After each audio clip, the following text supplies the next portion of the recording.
Good evening. As the extent of cuts to charities' funding is revealed, how have those in Wales been affected?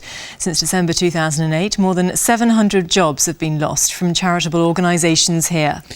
Nearly half believe their financial situation will get worse over the coming year.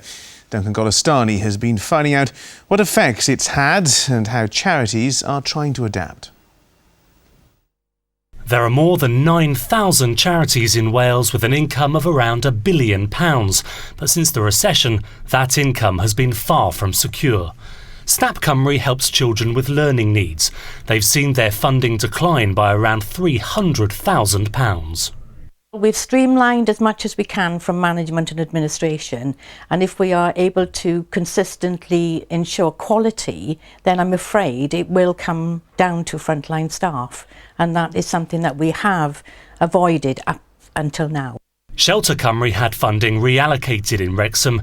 They say in the long term cuts are a false economy because local authorities will eventually have to pick up the bill.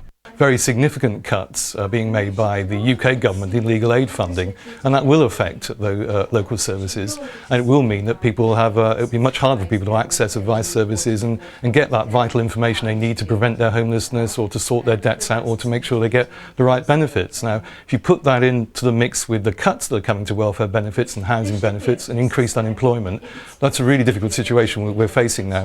But the organisation that represents the voluntary sector in Wales says things have been worse over the border.